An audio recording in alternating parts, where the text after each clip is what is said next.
نحمده ونصلي على رسوله الكريم أما بعد فأعوذ بالله من الشيطان الرجيم بسم الله الرحمن الرحيم إن الله اشترى من المؤمنين أنفسهم وأموالهم بأن لهم الجنة وقال تعالى وقرن في بيوتكن ولا تبرجن تبرج الجاهلية الأولى وقال تعالى ألا إن أولياء الله لا خوف عليهم ولا هم يحزنون وقال رسول الله صلى الله عليه وسلم إذا مات الإنسان انقطع عنه عمله إلا من صدقة جارية أو علم ينتفع به أو ولد صالح يدعو له رواه مسلم وقال تعالى في شان حبيبه إن الله وملائكته يصلون على النبي يا أيها الذين آمنوا صلوا عليه وسلموا تسليما اللهم صل على سيدنا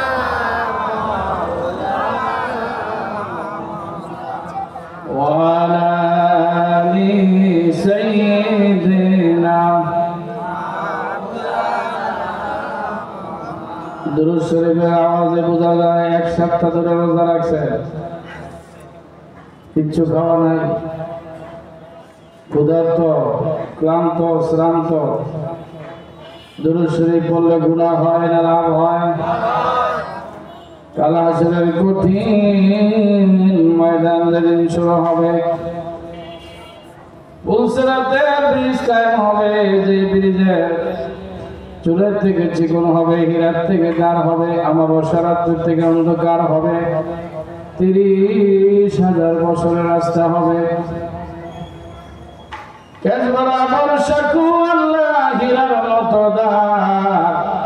মোরা বান্দা বিষম পাপী কেমনে হব পার পুলসিরাতের কঠিন পাড়ি কুল কিনারা নাই গো তারি উঠিতে নামিতে বছর 30,000 মোরা বান্দা বিষম পাপী কেমনে হব পার পুলসিরাতের সাকুর নিচে 7টি দুর্যোগ বসা আছে নেকিরা যখন পার হয়ে যাবে পাপী মোরা বান্দা বিষম পাপী কেমনে হব পার আছে না নাই আরে পুলসিরাতের ব্রিজ আছে না নাই এটা কি মঙ্গলখালী আছে না হাসরের মাঠে আরো জোরে বলেন কোথায় এই পুলসিরাতের ব্রিজের নিচে 7টি দুর্যোগ দাও দাও করে জ্বলতে থাকবে পাপীরা যখন পার হইতে চাইবে কেটে টুকরা টুকরা হয়ে জাহান্নামের মধ্যে পড়ে যাবে নাউজুবিল্লাহ বলেন আল্লাহ আমাদেরকে সেই জাহান্নাম থেকে হেফাজত করেন বলেন আমিন আর নেককাররা যখন পার হইতে যাইবে বিজলির আকারে পার হয়ে যাবে আকাশের বিজলি যেমন বিজলি কোনো সময় অল্প সময়ের মধ্যে বিজলি ওই বিজলির আকারে নেককাররা পার হয়ে যাবে আমরা যেন বিজলির আকারে পুলসিরাতের ব্রিজ পার হইতে পারি সেজন্য আল্লাহ তৌফিক দেন বলেন আমিন আরো জোরে বলেন আমিন কে কে পার হইতে চান হাতটা উঠায় দেখা নারায়ে তাকবীর হাত নামান পুলসিরাতের ব্রিজ পার হওয়া ছাড়া জান্নাতে যাওয়া যাবে না যাবে আরো জোরে বলেন যাবে ওই পুলসিরাতের ব্রিজ কোন বান্দা যদি পুলসিরাতের গোড়ায় থেকে যায় আল্লাহর হাবিব বলেন আমি নবীর উপরে যারা দুরূদ শরীফ পড়েছে ওই দুরূদ শরীফ গুলোর উসিলায় আল্লাহ পাক ফুলসিরাতের ফেরেশতাকে বিজলির আকারে পার করে দিবে। আল্লাহুম্মা সাল্লি আলা মাওলানা মুহাম্মদ ওয়া আলা আলি সাইয়্যিদিনা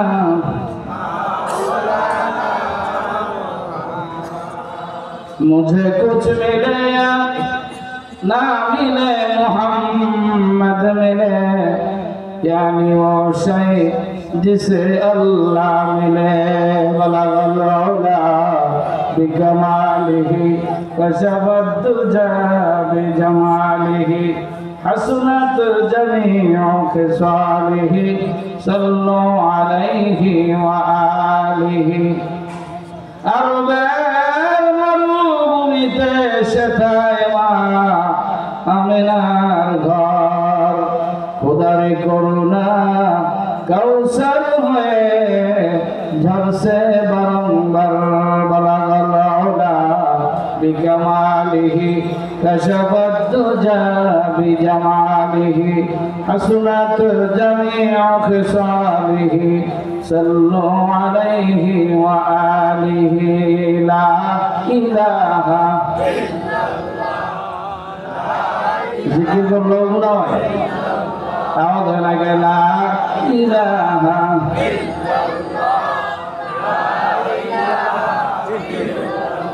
জোরে লা ইলাহা ইল্লাল্লাহ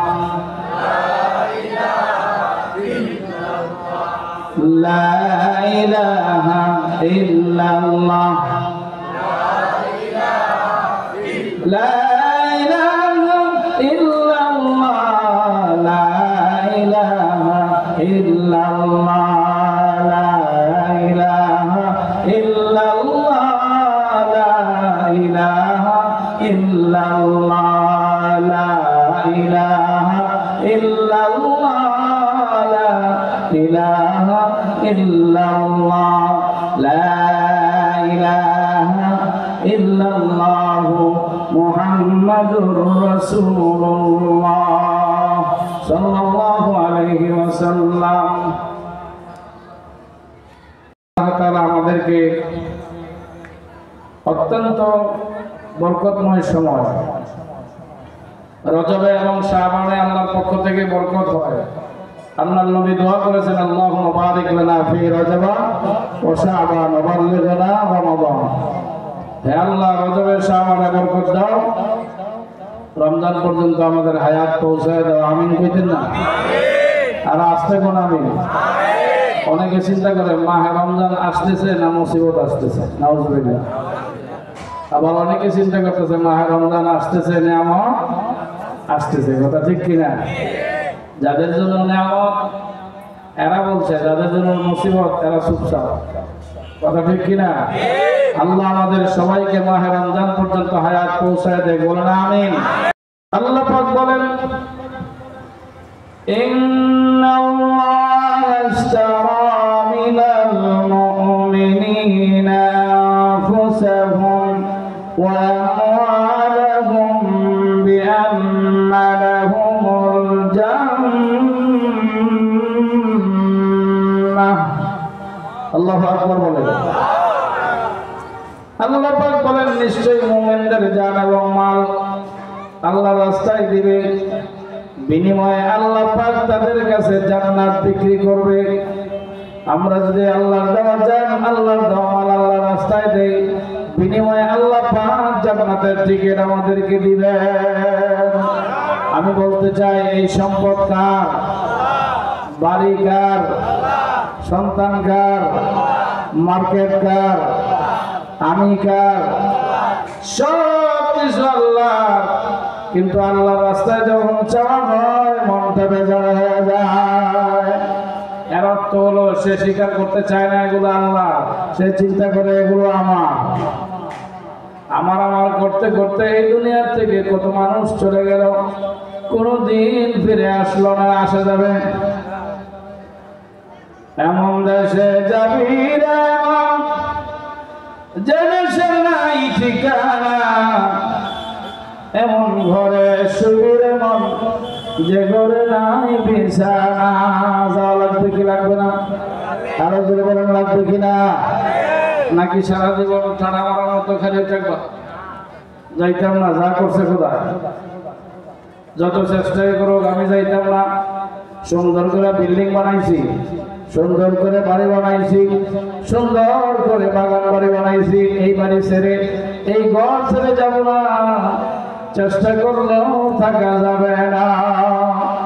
এই পৃথিবীতে যদি কেউ থাকতেন তিনি থাকতেন মুহাম্মাদুর রাসূলুল্লাহ সাল্লাল্লাহু আলাইহি ওয়াসাল্লাম।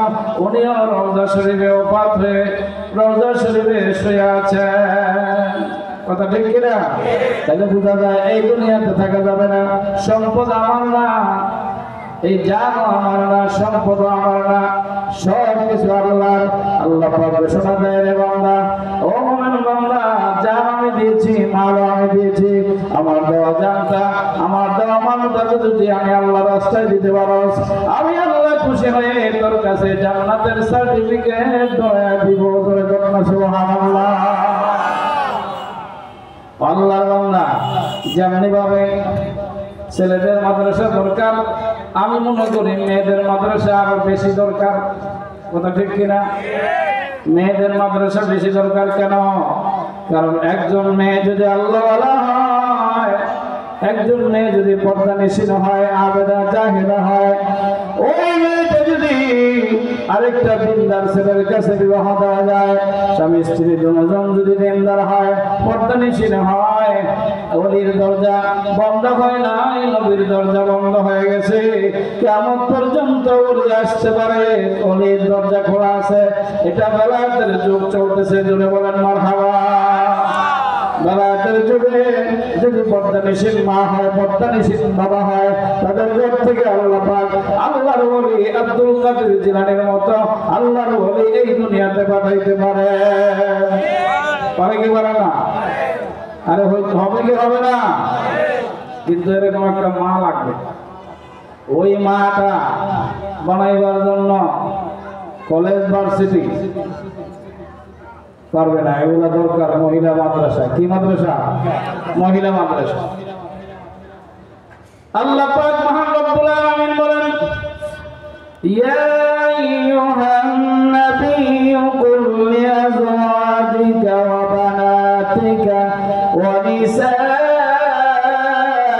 মুমিনিনা ইউদনিনা আলাইহিন্না মিন জালাবিবিহিন্না। আল্লাহু আকবার। আল্লাহ পাক বলেন, হে নবী, আপনার বিবিদেরকে, আপনার কন্যাদেরকে, মুসলমান মহিলাদেরকে পর্দা এমন ভাবে করান, এমন বোরকা পরান, যে বোরকাটা, যে চাদরটা মাথার উপর থেকে ছেড়ে দিবে, পায়ের নিচ পর্যন্ত যাবে, দিলাটা না হবে।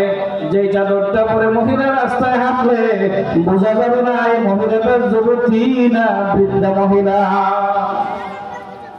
কিন্তু বর্তমানে যে বোরকা পরা হয়, এগুলো পর্দার বোরকা না, এগুলো হলো ডঙ্গের বোরকা। আছে না নাই?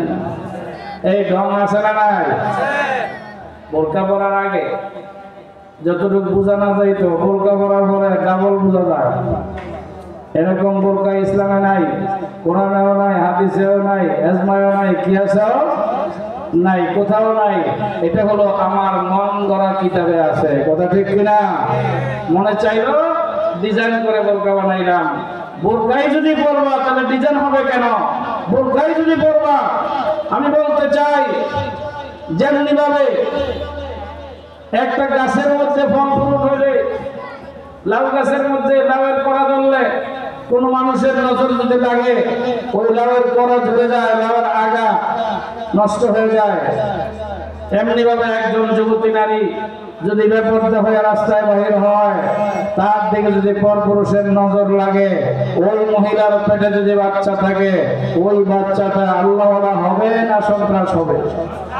আরো জোরে বলেন কেন? নজর লাগছে। কি লাগছে? নজর লাগার জন্য। এমনি ভাবে একজন মহিলাকে বদনজর থেকে বাঁচাইতে হইলে ওই গাছের মধ্যে যেমন কালো পাতিলা দেওয়া লাগে, একজন মহিলার গায়ে কালো বোরকা দেওয়া লাগবে, কথা ঠিক কিনা? এই বোরকা কোথায় শিখে দেওয়া হয়? মহিলা মাদ্রাসায়। এই জন্য মহিলা মাদ্রাসা দরকার আছে না নাই? আরো জোরে বলেন দরকার আছে কিনা? আল্লাহ পাক বলেন করোনা বিয়ে বইতে গুন্না ওয়ালা তাবাররুজনা তাবাররুজাল জাহিলিয়াতিল ওয়ালা। হে নারী জাতি, তোমরা ঘরের ভিতরে প্রবেশ করো আর পর্বত যুগের নারীদের মতো, জাহিলিয়াতের যুগের নারীদের মতো উলঙ্গ হইয়া রূপ সৌন্দর্যের প্রতিযোগিতা করে রাস্তায় হাইটো না। যদি হাঁটো মা, 8 বছরের মেয়ে দর্শিতা হবে, 7 বছরের শিশু দর্শিতা হবে, বৃদ্ধা মা বোনরা দর্শিতা হবে, কথা ঠিক কিনা? কেন হবে? কারণ মহিলা হচ্ছে, আল্লাহ পাকের হাবিব বলেছেন, মহিলা হচ্ছে আল্লাহর কাছে সবচেয়ে দামি সম্পদ। এই দামি সম্পদ যেমন স্বর্ণ গয়না, এগুলোকে যেমন আলমারির ভিতরে সিন্ধুকের ভিতরে তালা মারে রাখা হয়। কেন রাখা হয়? কারণ এগুলো দামি জিনিস।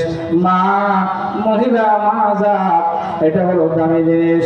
এটাকে বোরকা পয়রা ডাইকা ঢুকে সুন্দর করে রাখতে হবে। যদি না রাখে তাহলে নজর লাগবে, কথা ঠিক কিনা? চুরি ডাকাতি হয়ে যাবে, অর্থাৎ জিনা দর্শন হয়ে যাবে, ইফতিজিং হবে, কথা ঠিক কিনা? আর যদি মা বোনেরা পর্দা করে চলে, ইফতিজিং হবে না। একজন মহিলা পর্দা করে রাস্তায় হাঁটলে তাকে কোনোদিন কোনো যুবক শীষ দেয় না, ইফতিজিং করে না। কারণ জানে এই মহিলাটা পর্দা করতেছে, তাকে ডিস্টার্ব করা যাবে না। এই জন্য পর্দা করতে হবে। মহিলা মানুষের দরকার আছে না ভাই? আরো ধরে দরকার আছে কিনা? ও আমার বোনেরা শুনুন, আল্লাহর হাবিবের বিবি হযরত খাদিজাতুল কুবরা রাদিয়াল্লাহু তাআলা আনহা, আল্লাহর হাবিবের সঙ্গে যখন বিবাহ হয়ে গেল, মক্কার সেরাদুনি ছিল খাদিজা। মক্কার সেরাদুনি ছিল খাদিজা, ধনীদের মধ্যে শ্রেষ্ঠ। মহিলা মানুষ কি ধনী হইতে পারে না? সম্পদ থাকলে হইতে পারে না? এই সম্পদশালী মহিলা আল্লাহর হাবিবের সঙ্গে বিবাহ হয়েছে। বিবাহ হওয়ার পরে হযরত খাদিজাতুল কুবরা, আল্লাহর হাবিব যখন নবুয়ত প্রাপ্ত হলেন, ইসলাম প্রচার করতে লাগলেন, হযরত খাদিজাতুল কুবরা সমস্ত সম্পদের দলিলপত্র আল্লাহর হাবিবের কাছে নিয়ে আসলেন। ইয়া রাসূলুল্লাহ, ইয়া হাবিবাল্লাহ, সমস্ত সম্পদের দলিল আপনাকে দিয়ে দিলাম, আমার সম্পদের কোনো প্রয়োজন নাই। আল্লাহর হাবিব বলেন, কেন গো খাদিজা, সম্পদ কেন আমাকে দিতেছ? খাদিজা বলেন, ইয়া রাসূলুল্লাহ, ইয়া হাবিবাল্লাহ, এই পৃথিবীর মধ্যে শ্রেষ্ঠ নেয়ামত হলো মুহাম্মদুর রাসূলুল্লাহ। মারহাবা। এই পৃথিবীর মধ্যে শ্রেষ্ঠ নিয়ামতের নাম কি? মুহাম্মদুর রাসূলুল্লাহ সাল্লাল্লাহু আলাইহি ওয়াসাল্লাম। হযরত খাদিজাতুল কুবরা বলেন, ইয়া রাসূলুল্লাহ, এই পৃথিবীতে আল্লাহ যত নিয়ামত বানাইছেন, সমস্ত নিয়ামতের মধ্যে শ্রেষ্ঠ নিয়ামত হলো রাহমাতাল লিল আলামিন। আর আমি রাহমাতাল লিল আলামিন পাইছি, দুনিয়ার কোন সম্পদে আমি খাদিজার দরকার না। আল্লাহু আকবার বলেন। খাদিজা নবীর আশিকিনী, তাই তো হলেন নবীর পত্নী। খাদিজা নবীর আশিকিনী, তাই তো হলেন নবীর পত্নী। জানমাল সব বিলিয়ে দিলেন নবীজির দরগায়, মদিনার রওজাতে আমার নবীজি ঘুমায়। আমার নবী কি মুর্দা না জিন্দা? আর আসতে কম, মুর্দানা জিন্দা। হায়াতুন নবী, মদিনার রওজাতে আমার নবীজি ঘুমায়। আইরে তোরা কে কে যাবি, আইরে তোরা কে কে যাবি মদিনাতে আয়, মদিনার রওজাতে আমার নবীজি ঘুমায়। হামজারা আশিক ছিলেন, নবীর প্রেমে জীবন দিলেন। আল্লাহু আকবার বলেন। যারা আশিক ছিলেন, নবীর প্রেমে জীবন দিলেন। ফেরেশতারা গোসল দেয় আকাশেতে হায়, মদিনার রওজাতে আমার নবীজি ঘুমায়। নবী গো তোমার ভালোবাসায় আল্লাহ পাওয়া যায়। বলেন না, নবী গো তোমার ভালোবাসায় জান্নাত পাওয়া যায়। হযরত খাদিজাতুল কুবরা নবীজির মুহাব্বতের সমস্ত সম্পদ দিয়ে দিলেন। ইয়া রাসূলুল্লাহ, হাবিবাল্লাহ, আমার দুনিয়ার কোনো সম্পদের দরকার নাই, শ্রেষ্ঠ সম্পদ মুহাম্মদুর রাসূলুল্লাহকে স্বামী হিসেবে পাইছি। আমার মায়েরা গো, একজন দিনদার স্বামী যদি পাওয়া যায়, এই পৃথিবীর মধ্যে সবচেয়ে বড় নেয়ামত। কথা ঠিক কিনা? হযরত খাদিজা বলেন, আমি দুনিয়ার মধ্যে শ্রেষ্ঠ নেয়ামত মুহাম্মদুর রাসূলুল্লাহ পাইছি, দুনিয়ার সম্পদের দরকার নাই। আল্লাহর হাবিব বলেন, সম্পদের মালিক যখন আমাকে বানিয়ে দিলেন, আমি কি আল্লাহর রাস্তায় খরচ করতে পারি? খাদিজা বলেন, নির্দ্বিধায় খরচ করতে পারেন। আল্লাহর হাবিব সম্পদগুলো গরিবদের মধ্যে, এতিমদের মধ্যে, দ্বীন শিক্ষার কাজে, কোরআনের প্রতিষ্ঠার কাজে নবীজি সমস্ত সম্পদগুলো আল্লাহর রাস্তায় বিলায় দিলেন। অর্থাৎ কিছুই ছিল না, এখন কিছু নাই, সব শেষ, সব আল্লাহর রাস্তায় দিয়ে দিলেন। হযরত খাদিজাতুল কুবরা বলেন, ইয়া রাসূলুল্লাহ, ইয়া হাবিবাল্লাহ, আপনাকে দিয়ে দিছি, আপনি আল্লাহর রাস্তায় দেন, যেখানেই দেন এটা আপনার ইচ্ছা, আপনাকে দিয়ে দিলাম, আপনি আল্লাহর রাস্তায় দিয়েছেন, আমি খুশি হয়েছি। বলে বলুন সুবহানাল্লাহ। আমার সম্পদের দরকার নাই, আমার মা বোনেরা গো, সম্পদের প্রয়োজন নাই। তোমার মেয়েটা যদি পর্দা নিষেধ হয়, ও মা, তোমার স্বামীটা যদি আল্লাহওয়ালা হয়, ও মা, দুনিয়াতেও শান্তি, আখিরাতেও শান্তি। কথা ঠিক কিনা? যাদের বিবি ভালো, স্বামী স্ত্রীর যে সংসারে মিল আছে, ওই সংসারের মধ্যে জান্নাত আছে। যে সংসারের মধ্যে দিন নাই, স্বামী স্ত্রী মিল নাই, দুনিয়ার মধ্যেই জাহান্নাম আছে। কথা ঠিক কিনা? অনেক মানুষ দুনিয়ার মধ্যে জাহান্নামে আছে। কয় হুজুর কেমনে? স্বামী স্ত্রী যেই ঘরের মধ্যে কুড়াকুড়ি, ওই ঘরের মধ্যে দুনিয়াতেই জাহান্নাম। কথা ঠিক কিনা ধরে কম? এই জন্য দুনিয়াতে শান্তি পাইতে হলে, দুনিয়াতে জান্নাত পাইতে হলে একজন পর্দানিশী, নাবেদা, জাহেদা একজন নারী দরকার। যদি এমন নারী পাও, এমন মহিলা যদি পাও, তুমি ধন্য হয়ে যাবে। কথা ঠিক কিনা ধরে বলো? হযরত হামজা রাদিয়াল্লাহু তাআলা আনহু আল্লাহর হাবিবের আশিক ছিলেন। আল্লাহর হাবিবের আশিক হইয়া হযরত হামজা আল্লাহর রাসূল হামজাকে বিবাহ করাইলেন। বললেন, হামজা, বিবির সঙ্গে বাসর রাতে যাও। হামজা বলছেন, ইয়া রাসূলুল্লাহ, উহুদের যুদ্ধের ডঙ্কা বেজে গেছে, আমি স্বামী স্ত্রীর সঙ্গে আমি বাসর রাতে যাব না, আমি যুদ্ধের ময়দানে যাব। আল্লাহর হাবিব বললেন, হামজা যাও, আমি আদেশ করলাম তুমি বিবির ঘরে যাও, আমি যখন আদেশ করব তুমি জিহাদের ময়দানে যাইবা। আল্লাহু আকবার বলেন। হযরত হামজা বিবির সঙ্গে বাসর রাত করে সকাল বেলা গোসল করতে যান। কে যাবে? মদিনার পথ দিয়ে বলে যায়, কুতিলা মুহাম্মদ। মুহাম্মদ সাল্লাল্লাহু আলাইহি ওয়াসাল্লাম উহুদের জমিনে শহীদ হয়ে গেছে, মুহাম্মদ সাল্লাল্লাহু আলাইহি ওয়াসাল্লাম দুনিয়ায় নাই।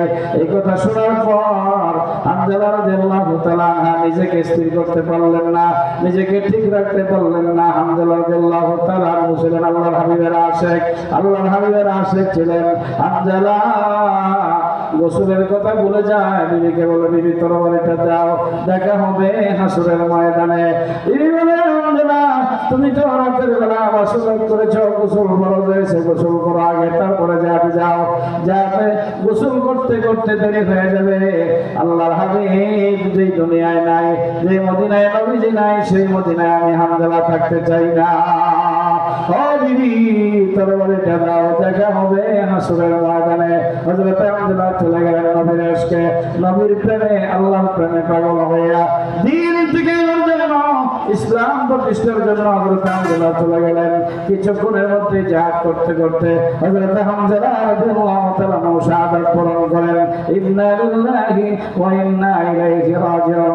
আমার আল্লাহ বলে, ওয়ালা তাকুলু লিমান ইয়াকতালু ফি সাবিলিল্লাহি আমওয়াত।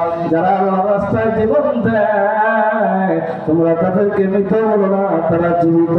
তোমরা তার কর্ম তোমরা অনুভব করতে পারো না। কথা ঠিক কিনা? ও যুবক, যারা আযান হইলে মসজিদে যাও না। যুবক ভাইরা গো শোনো, যুবকেরা ইসলামের জন্য রক্ত দিয়েছে, কোরআনের জন্য রক্ত দিয়েছে, নবীর প্রেমে পাগল হয়ে জীবন দিয়েছে। হযরত হামজা শহীদ হয়ে গেছে, 70 জন সাহাবী উহুদের ময়দানে শহীদ হয়েছে। আল্লাহর হাবিব সমস্ত সাহাবীদের লাশগুলো একত্রিত করলেন, শহীদদেরকে বিনা গোসলে কবর দেওয়া হয়। 69টি লাশ পাইলেন, একটা লাশ পাওয়া যাচ্ছে না। এবার সাহাবায়ে কেরাম তালাশ করতেছেন, পাওয়া যাচ্ছে না। হামজা নবী বলেন, ইয়া রাসূলুল্লাহ, হাবিবাল্লাহ, আমার স্বামীকে গোসল ছাড়া কবর দিয়েন না, কারণ আমার স্বামী নাপাক। গোসল করতে যাইয়া শুনেছে কে যেন বলতেছে কতিলা মুহাম্মদ সাল্লাল্লাহু আলাইহি ওয়াসাল্লাম দুনিয়ায় নাই। এই কথা শুনে আমার স্বামী গোসল না করে জিহাদের ময়দানে চলে যায়। আমার স্বামী শহীদ হয়েছে, বিনা গোসলে সমস্ত শহীদদেরকে কবর দিবেন, কিন্তু আমার স্বামীকে বিনা গোসলে কবর দিবেন না, কারণ আমার স্বামীর উপরে গোসল ফরজ ছিল। আল্লাহ পাক মুহাম্মদ রব্বুল আলামিনের হাবিব উহুদের ময়দানে আল্লাহ তালাশ করে পায় না।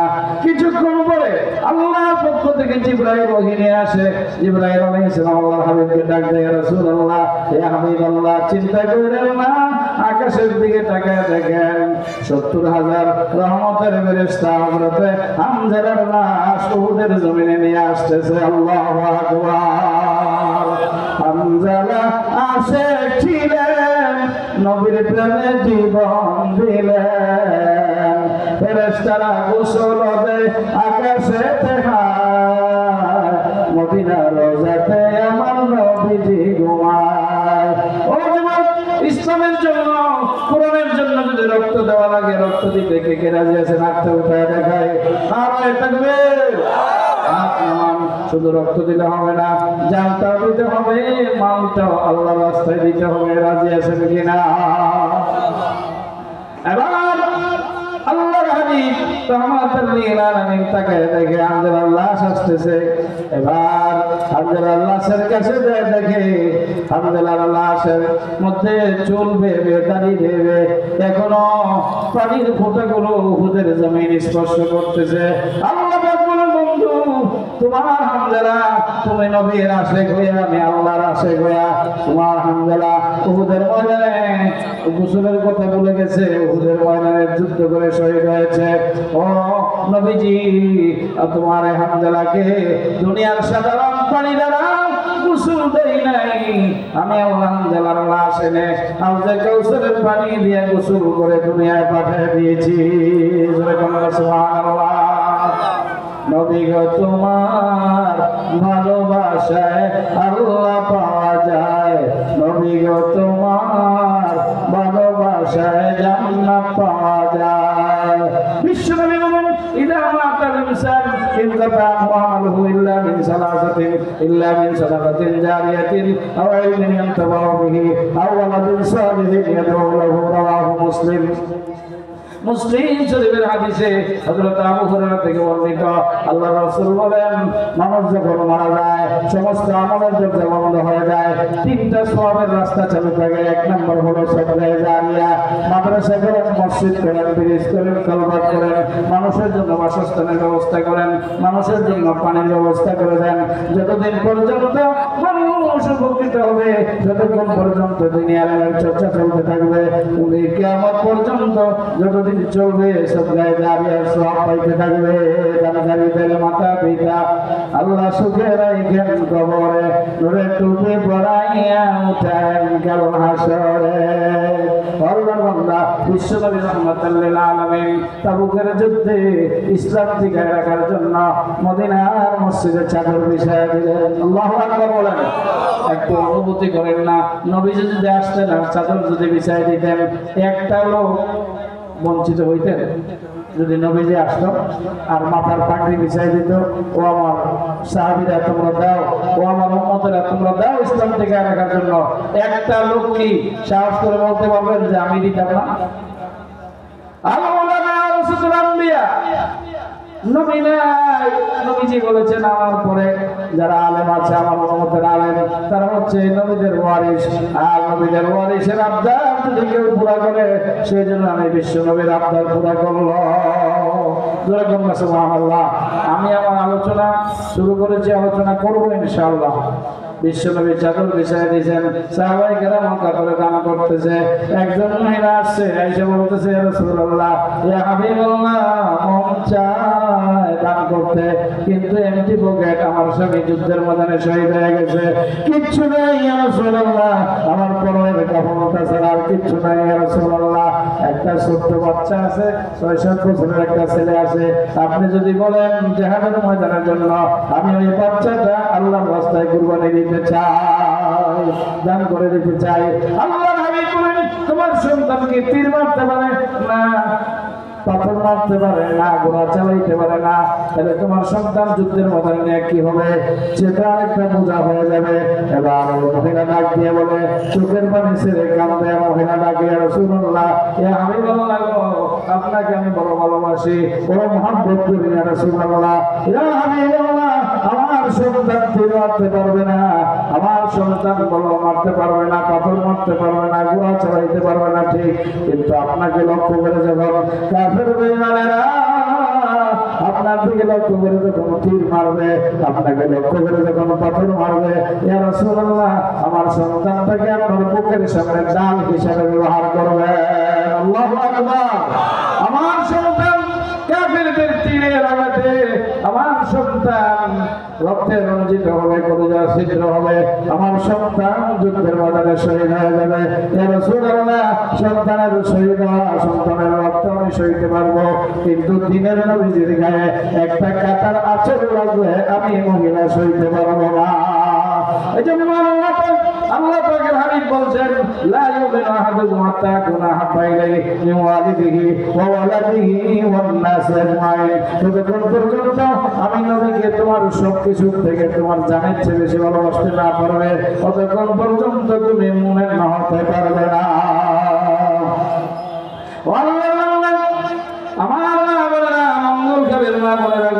মদিনার মহিলার সন্তান দিয়ে দেয়, আপনারা সন্তান যুদ্ধের ময়দানে দিতে হবে না বাবা, আপনি আপনার সন্তানকে মাদ্রাসায় পাঠান। আর মদিনার মহিলারা গলার হার, কানের দুল, হাতের বালা আল্লাহ নবীজির চাদর মুবারকের মধ্যে খুলে দিয়ে দিয়েছে। আল্লাহু আকবার বলেন। আমার মা বোনেরা, এলাকার মা বোনেরা বলবে, এই ডাকাইতে মৌলবি করতে এলো 1.5 লক্ষ টাকা সময় ভরি গলার হার ফেলে দিয়ে দিতাম। গলার হার চাই না গো মা, কানের দুল চাই না। আমার মায়েরা গো, আপনার মেয়েটাকে মাদ্রাসায় ভর্তি করান, আপনার মেয়েটা যদি পর্দা শিখে, আপনার মেয়েটা যদি ইসলাম শিখে, ওই মেয়েটার ঘর থেকে আল্লাহ পাক কাজা মাইনুদ্দিন চিশতির মতো, কুতুবউদ্দিন কাকির মতো আল্লাহর ওলি দুনিয়াতে পাঠাবেন। কথা ঠিক কিনা? আমার যুবক ওই মহিলা সন্তান দিয়ে দেয়। আপনারা আমার বান্দারা, হযরত আবু বকর সিদ্দিক রাদিয়াল্লাহু তাআলা আনহু দাঁড়িয়ে আছে। আল্লাহর হাবিব বলেন, আবু বকর এই সময় দান করলো, তুমি কেন দান করো না? আবু বকর বলেন, ইয়া রাসূলুল্লাহ, ইসলামের জন্য দান করতে করতে আমি আবু বকর এমটি পকেট, আমার পকেটে কিচ্ছু নাই, সব দান করে ফেলেছি ইয়া রাসূলুল্লাহ, কিন্তু ছোট্ট একটা বুকলা আনছি, আপনি যদি অনুমতি দেন আপনার চাদর মুবারকের মধ্যে রাখবো। আল্লাহর হাবিব বলেন, দেখি তোমার বুকলার মধ্যে কি আছে? কয়েকটা দিনার দিরহাম করে ব্যবহারের জিনিসপত্র সব দেখা দিয়া হযরত আবু বকর চাদরের মধ্যে রেখে দেয়। আল্লাহ পাকের পক্ষ থেকে ওহী আসে, আজকের শ্রেষ্ঠ দাতা হলো তোমার আবু বকর। সুবহানাল্লাহ।